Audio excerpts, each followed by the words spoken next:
Larissa here. I'm going to walk you through the $1 million salon growth plan. It's the quickest way to walk you towards what is the $1 million plan? How do we have $1 million business? And there are two things in this growth plan. I want to walk you through the different stages and phases of the growth journey. So what does the path look like ahead of you? And secondly, what are the 9 key pieces of your business, we call these the 9 drivers, to help you build a brand so your business is in demand, grow a lean and mean team so you create a group of people that stay for the long term, high performing teams, and how do you become a true salon CEO so you move away from being sporadic and throwing spaghetti at the wall and hoping something sticks to becoming a strategic business owner, a real confident strategic business owner. And so that's what I'm going to walk you through and help you build. I've done this before, and this is my team actually on our 20th business anniversary. We had a little bit of cake and a little bit of a celebration. And I miss those girls. What a great team.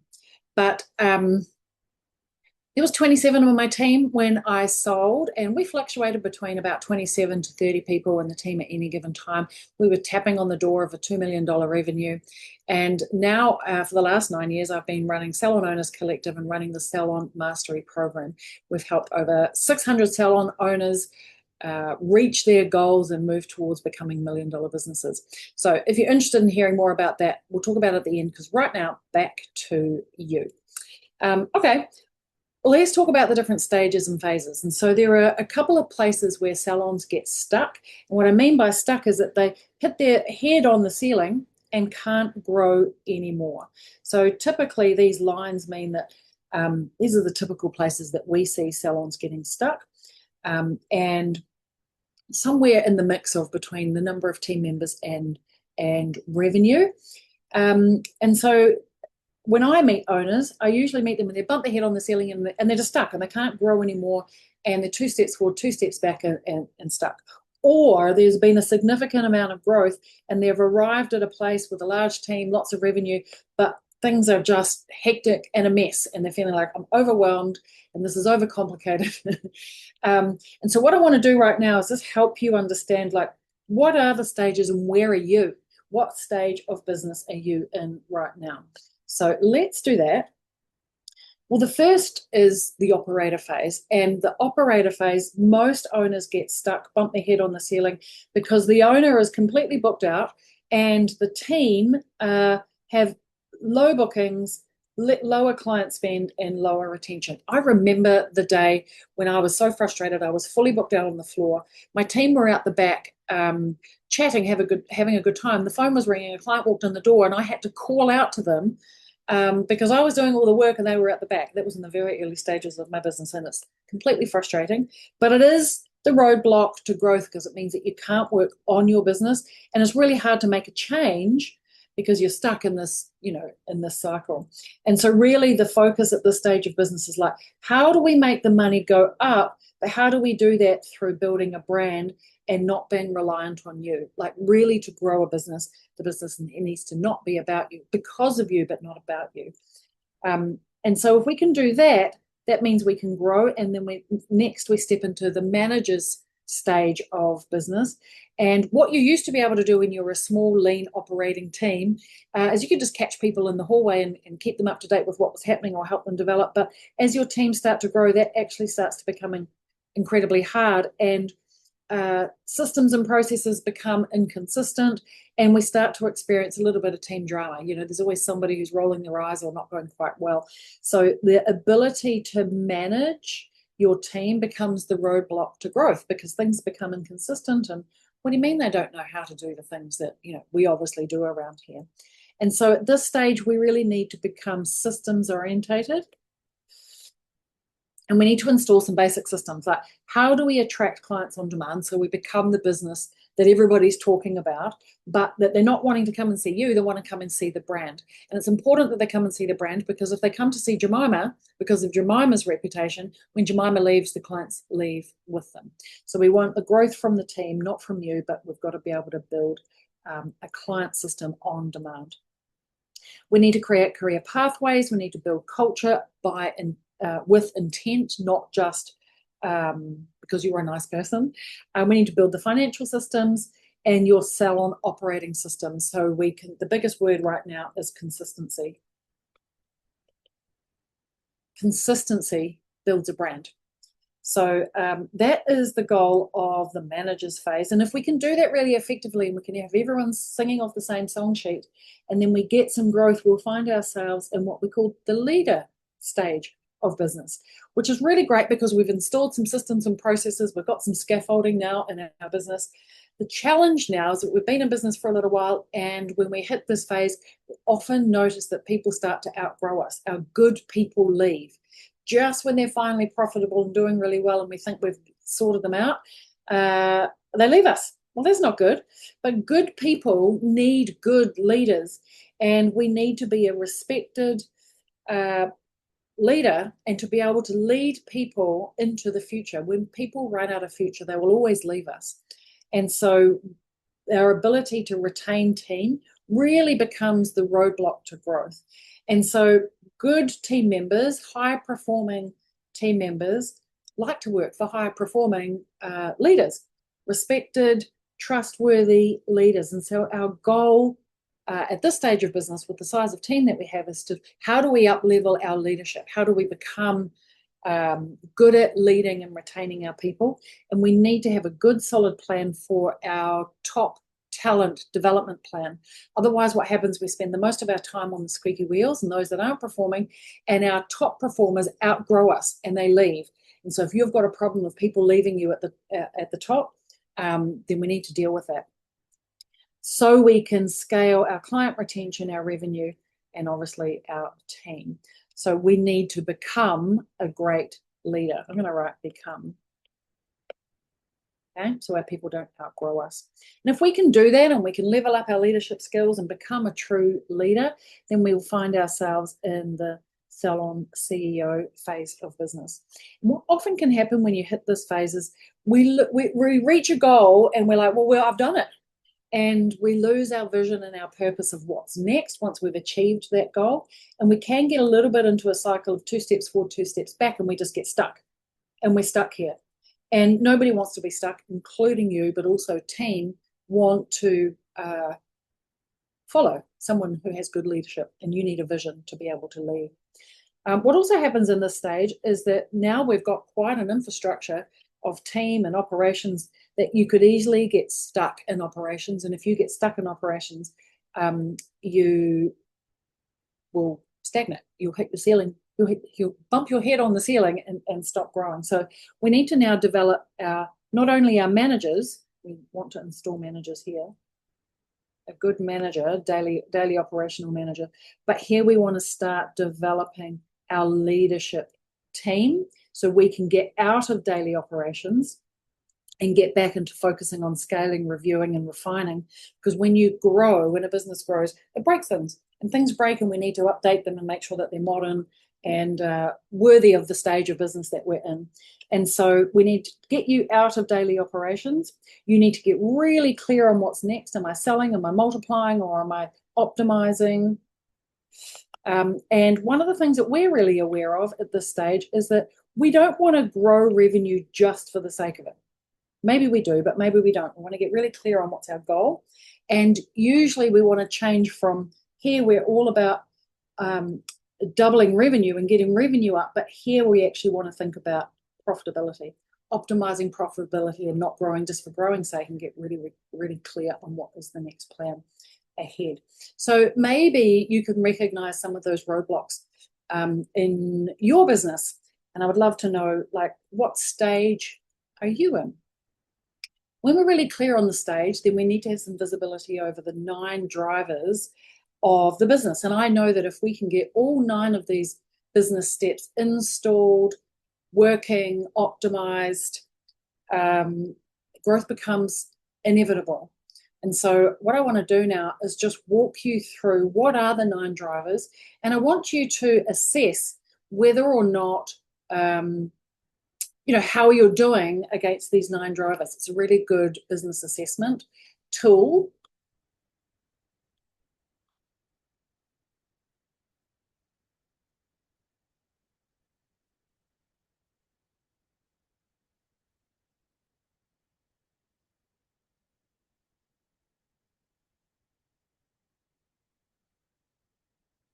So we're going to use the traffic light system, and we're going to use red for not doing it, never heard of it, it's broken, or not in place. We're going to use orange for, oh, I've got some parts of that. I kind of relate to what you're talking about, Larissa, but I'm not consistent.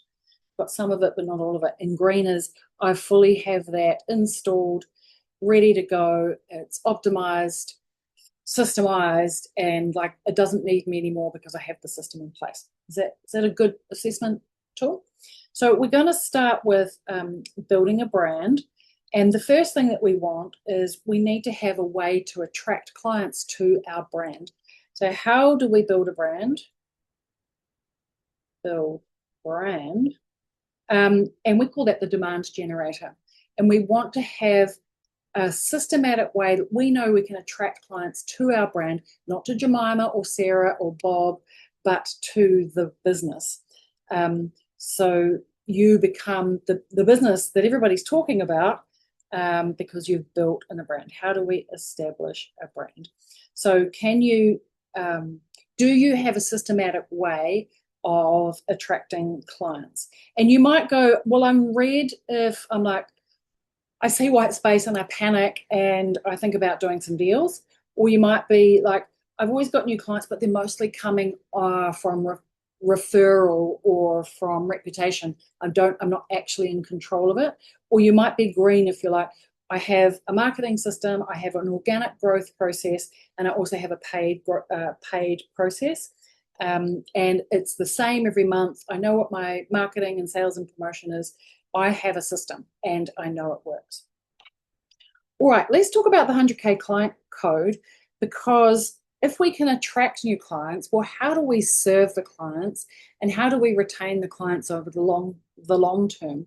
And our goal is to make sure that you take the client on a journey from her first visit, not only a 12-month journey, not only a signature client journey experience, but that as your team grow and as the business grows over the long term, that your clients follow. And so a good way to know that you are doing that effectively is if you're red, you might say that we don't have good attrition, and if a team member leaves, all of her clients leave with her. If you're orange, you might be having a good client service process, but it's not consistent. And so one team member to the next, from one client to the next, the process is different. It's not consistent. And green would be, I have a systematic signature client journey, and every team member does it on every single client every time. And it's the consistency that builds a brand. So give yourself a red, orange, or green. And last but not least is, how do we leverage that into multiple streams of clients and revenue? And we call that the leveraged growth system, because we want to know that we have paid, we have organic, we have a clear system, and you can turn the tap on or off as needed when you have new people come, or there's change within the business. And so if you're like, I don't even know what you're talking about, Larissa, give yourself a red. If you're like, I have some systems and processes around the way that I build a brand and serve my clients, but it's not consistent, you could do orange. But if you have a consistent, documented, well-oiled machine, you can give yourself a green. All right, let's move over to how do we grow a team. And so the first thing we want to do is, like, do we have a system to attract top talent, pay our people super, super well, and keep them for the long term? And one of the ways we need to keep them is to have a career pathway, because people will always leave us when they run out of future. And part of that future pacing is to have not just only what they're going to get paid today, but what is their career, their pay, their roles, how is that going to develop over time? Because if everybody has goals and aspirations, do they want to buy a house? Do they want to travel, have a baby, buy a car? Whatever each individual's aspirations are, you need to be able to communicate that so when you're looking for team members, you're known as the brand of choice, that you're a good employer. And as you develop them, that you can pay them well and that they can see their future inside of your brand. So when they think about their future, they can see that you are the vehicle to getting the things that they want. That's how you keep people for the long term. So red might be, I just make up the wages, whatever they ask me when I bring them on board. They demand the pay, then you definitely give yourself a red. If you have a like, well, I typically bring people on at $30 an hour, but I change it depending on what she wants. And I set them targets, but we don't really follow them. You can give yourself an orange. But if you have a clear pathway to communicate what it means to work in your business, so you always have applicants when you're applying, if you have a pathway not only for what they're paid today, what their targets are, how they get bonuses and commission, what their next pay rate is, and how they become from a senior to an executive to a master stylist or therapist, and you have a plan, you can give yourself a green. And if you've got a good pathway for your people and they stay for the long term, well, then the next goal for you is how do you develop your A grade, your 5-star team members, because they need a development plan, because everybody comes with different skills. And so you might be red if you're like, well, I don't really have a training plan. I'm stuck on the floor. I just hire them, throw them on the floor, and I cross my fingers and hope they turn out to be a good one. Then you can give yourself a red. If you have a bit of a training plan and you do team training, once a month, and you have a couple of reps come in and do training, so there is some kind of training, but you're not leading the development plan, you can give yourself an orange. And a green means that you have a development plan for each individual, for your young up-and-coming talent, what are the skills that they need to be able to not only get a pay rise, but go from senior to executive and executive to master, and so on and so forth. And you have a documented plan for each individual, because each individual has different skills and needs different things at different times. Technical skills, commercial savviness skills, customer service skills. And if you have a documented plan that you can put them through, that you not only need to teach them yourself each time, but you have a development online plan to fast track the development of your people, then you can give yourself a green. All right, how are you doing so far? How many reds and greens do you have? Let's go to the next one. If you can attract great people, if you can pay them really well, create a career pathway, and have an individual development plan, then the next thing you're going to have to think about is like, who are you as the boss? Are you being the best boss? Because you need to be able to reward great performance, recognize it, develop a great culture, but also be able to have hard conversations when things don't go so well, and have some strategies around that, managing groups of people. And so we want to make sure that you have tools in your tool belt to be able to manage humans, because if we didn't have to manage humans, life would be really easy, but we do, and people are complex. And so we want to have some tools in our tool belt. So red might be, I've got no tools, I'm really nervous, it makes me anxious thinking about team members, and so mostly I avoid it. Orange might be, I have a couple of key things and I meet them one-on-one, or I run some team meetings. I have some systems in place, but I know it's not a full system. And green is, I know how to manage difficult conversations. I know how to reward, build a culture, have a good communication plan. I run huddles, one-on-ones, all team meetings, leadership meetings. Like, you have a system in place, you can give yourself a green. All right, last and certainly not least, so we've done grow a team, but let's talk about you and becoming a salon CEO. And so the things that we want to think about is, number one is like, is your business profitable? Do you have cash in the bank? Do you feel safe and secure? Because business is quite different when you feel safe and secure, and safety and security comes from cash in the bank. You can't grow a business without cash. And so we want a profit system. How does the money come into the business? How does it flow through the business? How do we keep money aside for all the different parts that we need, and make sure that there's plenty left over, not only for you to take a good wage, a good salary, and the business has a 15% profit margin, like that ultimately is the goal, or more, but we want to be looking at that. But the business has to have cash in the bank. And if you're robbing Peter to pay Paul every week, then you can give yourself a red mark. If you have some systems in place, like you've got more than one bank account and you're saving for tax, that's really great. It's a good start. You can give yourself an orange. But if you have a full-fledged system that you know that you are saving not only for tomorrow, but you've got good tax cash, you've got cash available to grow, you pay yourself well, and that you do pay tax because you are profitable, okay? Not the goal is to pay tax, but you don't want to avoid tax because you do want to be profitable, and tax is inevitable. All right, what about becoming what I call a confident and strategic CEO? Most people say to me, Larissa, I'm just winging it, and I've been winging it to get me here. And I know that we need to have strategy in place to go from winging it and overwhelmed to confident and growing strategically. And so red would be, I'm just winging it. I see a problem and I try to fix it. Orange might be, I've worked out a few things along the way, and there's some few systems and processes that I have in place, but I really don't know what the right thing to do is next. I'm a little bit reactive still. And green would be, I'm really confident about what my next move in business is.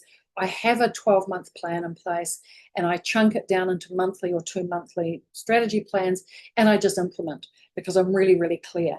And I've got the data from the numbers because I'm a good numbers person, and the numbers always tell me what to do next in my business. And if that's the case and you're feeling really confident, then you can give yourself a green.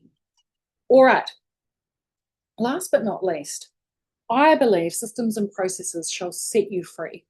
And the goal of a growing business is that you create systems and processes around the signature way that you do things in your business.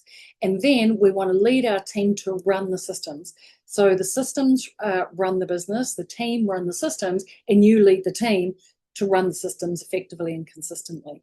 And that freedom framework will give you the freedom to always have time to work on your business, lead your people, and manage business, because it's not a straight line, it's not linear, it's always a squiggly line. And so the freedom framework helps to make sure that you are not the roadblock or the bottleneck in your business. And the bottleneck, this is a bottle of wine, by the way. Let's make it red wine that's flopping out the bottom. I don't even like red wine. I like white wine, but often most salon owners, business owners, I am also at risk of this. We are their own bottleneck in our business, whether as we have a blind spot and we don't know how to solve a problem, whether we're the one that's doing the most work and the team is sitting twiddling their thumbs, and yet we're trying to achieve everything. So we're overwhelmed and overworked and underpaid. And so our goal is to remove the bottleneck and make sure that you can get out of your own way and strategically work on the business so you can get back into growth. And so maybe you're feeling like, I am the bottleneck, like I'm working the hardest, I'm the most overwhelmed, and I'm just freaking making it up, and everybody's doing what they like, and nobody's listening to me. You can give yourself a red. Maybe you've got some systems and processes in place, but you know that the team aren't following them systematically. So then you give yourself an orange. And green is, I'm clear, I'm free to work on my business more than I work in my business, and I'm in growth mode. I am not the bottleneck. And if you're green, congratulations, because I don't meet many owners that are there or are there for very long. All right, so I feel like you should have some things that are red, some things that are orange, and some things that are green, and take stock of that. And this is, if we were to work together, for example, we would start working on the things that were most red first, the things that were the bottleneck or that were most you were most challenged by, and that kind of gives us a little bit of a roadmap to how to unblock or get out of red and into orange, and eventually to get into green. I know that when a business has all of these stages and phases in the green, growth becomes inevitable. And the great thing about growth is, well, growth is great. The challenge with growth is that growth breaks things. And so often we have to, as we move up the stages and phases, there are different strategies that we need to put into place at different times. And so sometimes round and round the circle we go as we grow. So that's not such a bad thing. But this is Sophie. I want you to meet Sophie. She's a great friend of mine. We met maybe 6 years ago, and she just moved out of her garage. She had 2 part-time team members working for her. She had a young baby, and she came to me and she said, Larissa, I've just moved out of my garage. I've got a real salon business now, and I want to grow $1 million business. Please help. And so we did. We worked together, and she moved through the stages and phases. And the one thing I'll give to Sophie is she was very diligent at doing the work and installing the systems and processes, and then asking for help. And so she ultimately reached the boardroom. The boardroom is for $1 million salons only. And after that, she decided to become a coach here at Salon Owners Collective. And now and the reason that she can be a coach is because the systems and processes that she installed inside of her business gave her enough freedom away from daily operations to be able to spend time with us to help people like you, which is super, super great. She's now got $2 million salons that she runs, and she mostly is absent from daily operations. She's obviously still the leader of the business, and she spends time with us helping salon owners get really clear on where they're broken, where they're red, what stage they're at, and what is the right next step for them to do. So sometimes you just need a strategy plan. And so that's why the roadmap then takes the stage and phase of business that you're in, depending on where you're at in your growth journey, and make sure that you're doing the right strategies at the right time. So if you're at this stage and you're drowning in team drama and you don't have a lot of infrastructure in place, there's no point going and learning this system or installing this system when actually this is what your roadblock is. So we just want to make sure that you've got the right stage, the right strategy for the right stage of business. And if you're building a brand, we want to make sure that we've got some marketing systems and retention engine and a really clear offer before we build out the 100K client process, for example. So first things first. Is the roadmap. And so same for the team, and same for becoming, we need to have a profitable system before we spend time on creating more time, because if you can't make ends meet, then what are you going to do with the time in any case? So first things first. All right. So if we have a roadmap for the business, we also need a roadmap for you as the business owner. And so again, depending on the stage of the business, what should we be expecting, or what typically are we trying to move away from, and to move towards actually having time and space in the business to work on the business, not in it. And often when I meet owners, they're not even paying themselves, which is not ideal. And so how do we get them to have pay themselves properly? And over time, ultimately our goal is pay yourself a really good salary, you deserve it, and make sure that the business also has good profit margin. And then equally, in terms of building your confidence as a strategic CEO, what is the plan? Where should you be focusing your time on? And equally, we have a roadmap, we call it My Next Pay Rise, also for your team. And one of our goals is to help the industry by helping us be able to pay our people more. We lose too many people to different industries. Like, why do we lose so many people to become secretaries and work in the mines? Because they get paid well. We have to be able to pay our people well. And my goal is that we can pay 100K to our stylists and therapists.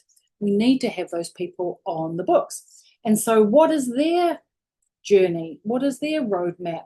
And what is the revenue that they need to bring into the business so we can pay them super, super well? What is the three-way pay?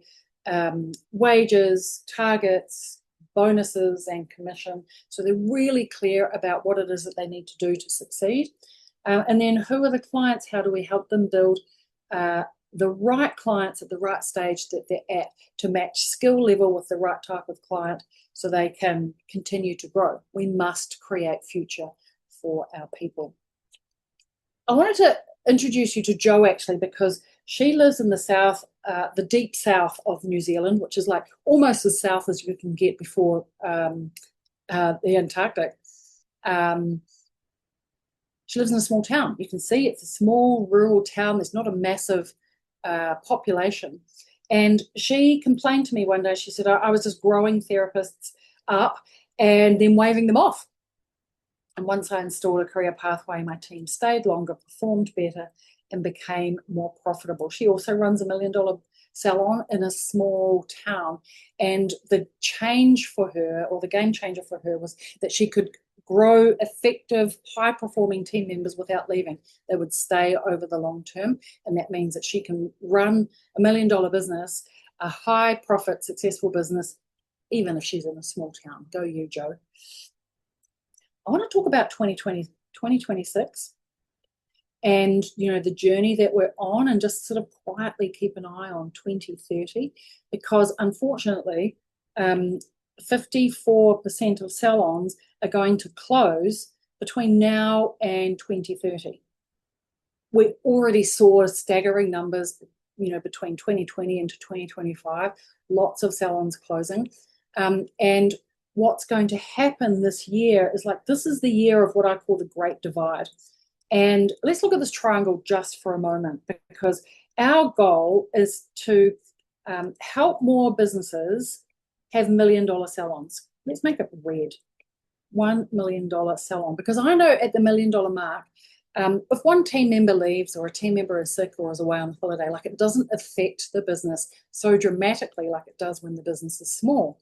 And at $1 million, you don't have to be on the floor slogging it out and trying to grow a team. You can afford to be off the floor, run the teamwork on your business and not in your business, unless you choose to.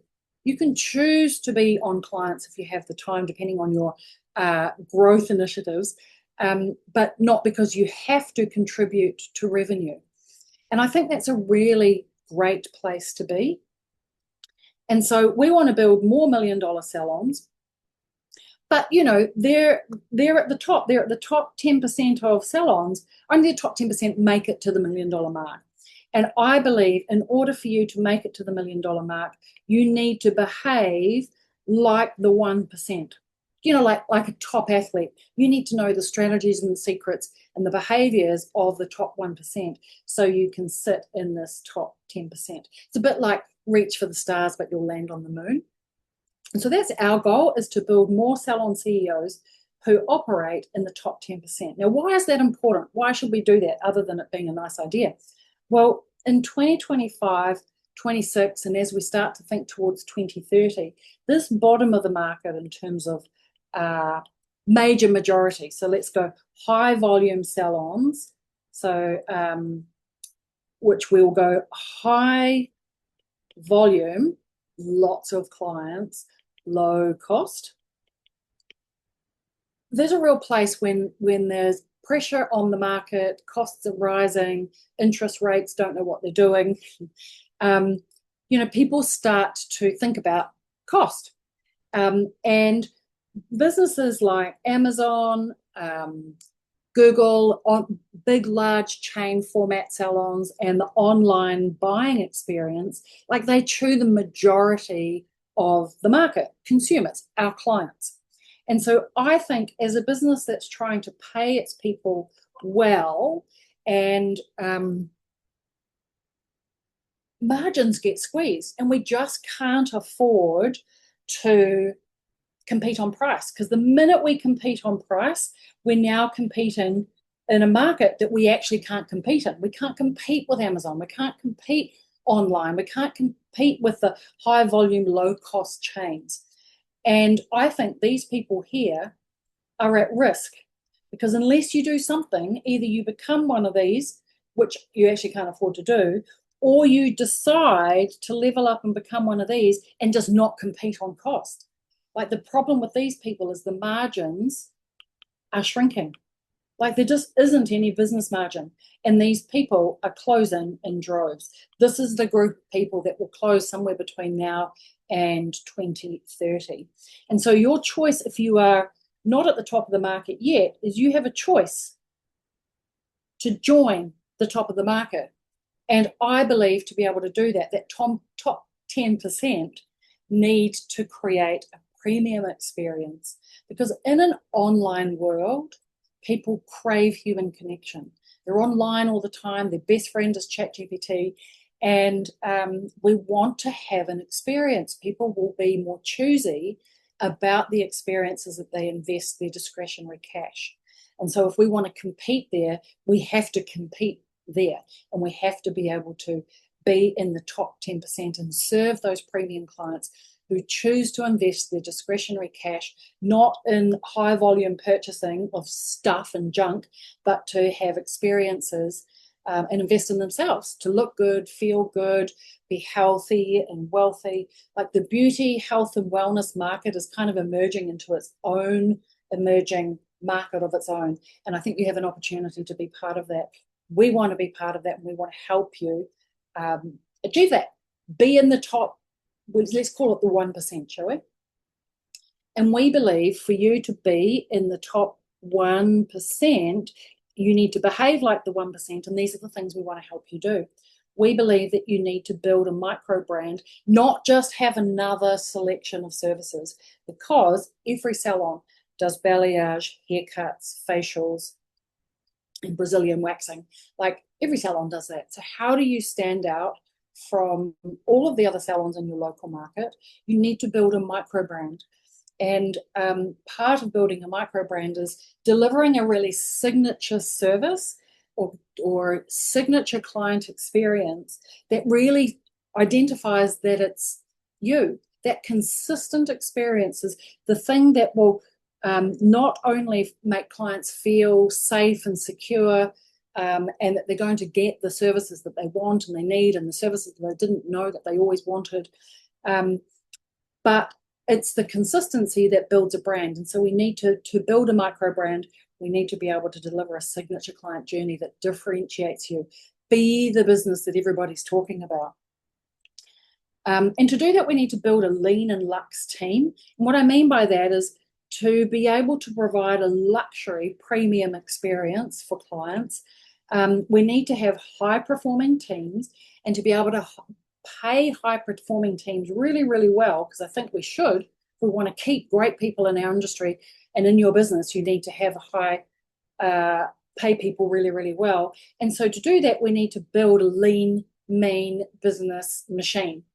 And to build a lean machine, you need to lead like a CEO and be really clear and confident about what is your right next move, what are the parts of the business that I need to shift between 2026 and into 27 and so on and so forth.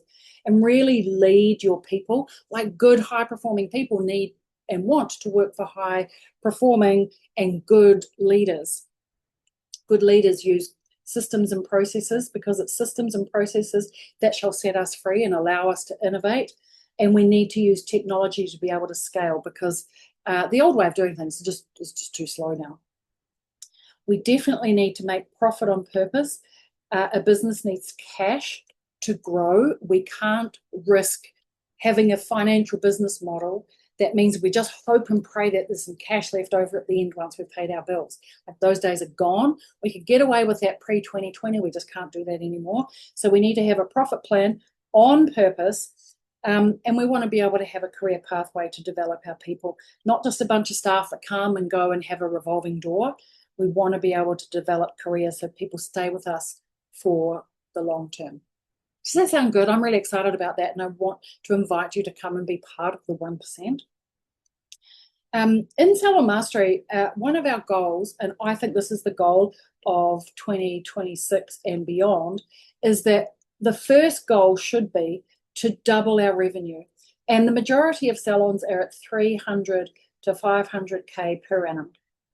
And I say, stuff that, you need to become $1 million business. And so I want to help you double revenue and become $1 million business. And then the message here is when you get to the $1 million, the goal is not necessarily to double revenue again. The goal is not necessarily become a $2 million business. It could be if you want it to be. But I actually think the goal now is to double profit. And I think a better word is like optimize. We need to optimize the business and prioritize profit, and that should be the focus once you get to the $1 million mark. And then, I don't know about you, but I love being a business, but it is all consuming. I think about it in the night, I think about it in the day, I think about it when I'm driving. And it's not feasible for me to want to work 3 days a week and have all of this white space, because I love being in business and I want to grow my business. But so I don't burn out, it's really, really important that I have or create an environment where I have white space. So we balance the times that it's all consuming and we have to work really hard, and that we have a life outside of our business. And so our goal is that you have 6 weeks leave, white space, because I don't know about you, but when I go on holiday, I solve all of my problems. I think of creative ideas. And so we want to engineer that. We want to rest, have some quiet downtime, but we also want to create space that we can think creatively and be re-inspired about our business. And so we believe 6 weeks leave a year allows you to have a life outside of business, but also come back refreshed and ready to grow again. So my invitation to you is, if this sounds like something that is aligned with what your goals are and what you're looking for, then my invitation to you is that you're very welcome to apply to work in Salon Mastery. And the next step would be to find out what are the program details. That is my invitation to you. And my goal is to make sure that you're really clear about who we are and what it is that we do, and make sure it's aligned with you. And so that is my invitation to apply. And then the next step is to make sure that you are a good fit, give you all of the program details and next steps. And